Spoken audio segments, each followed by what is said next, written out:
নমস্কার বন্ধুরা, মাতৃকন্যা ব্লগে নিয়ে এসেছি আজকে ফুলকপির ভর্তা। দেখুন ফুলকপির ভর্তা আমি কীভাবে বানাই। ফুলকপিগুলোকে ছোটো ছোটো করে কেটে নিয়েছি, কেটে ভালো করে ধুয়ে নিলাম, কয়েকবার ধুয়ে এখন এই একটা প্রেসার বসিয়ে দিয়েছি। প্রেসারের মধ্যে আমি এগুলোকে সব দিয়ে দেব, ফুলকপিগুলোকে সব দিয়ে দিলাম।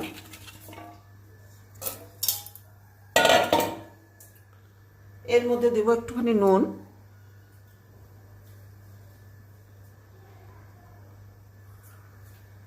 একটু দেব হলুদ, দিয়ে আমি এগুলোকে সেদ্ধ করব। সেদ্ধ করে আমি আবার আসছি। ফুলকপিগুলো সেদ্ধ হয়ে গেছে, এখন আমি এখানে জল ঝরিয়ে নেব।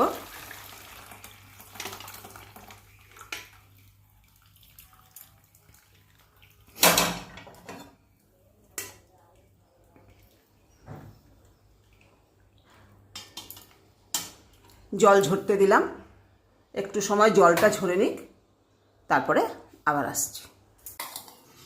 নামিয়ে ঠান্ডা করে নিলাম কপিগুলোকে। এখন একে একে এর মধ্যে জিনিস দেব। একটু নুন, আগে যখন সেদ্ধর জন্য নুন দিয়েছিলাম, এখন অল্প নুন দিলাম, একটু পেঁয়াজ কুচি দিলাম, একটু লঙ্কা কুচি দিলাম,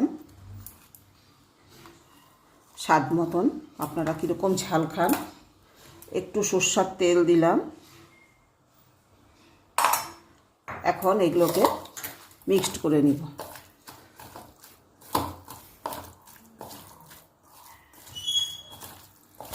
এখন ভালো করে এটাকে মিক্সড করে নাও। হয়ে গেল আমার ফুলকপির ভর্তা। বানিয়ে নিলাম আমি ফুলকপির ভর্তা। আপনারাও এভাবে বাড়িতে বানিয়ে খেয়ে দেখবেন, খুবই ভালো লাগে গরম ভাতের সাথে। যদি আমার রেসিপিটা ভালো লাগে তাহলে আমাকে একটা সাবস্ক্রাইব করবেন এবং লাইক দিয়ে আমাকে আনন্দিত করবেন। ধন্যবাদ।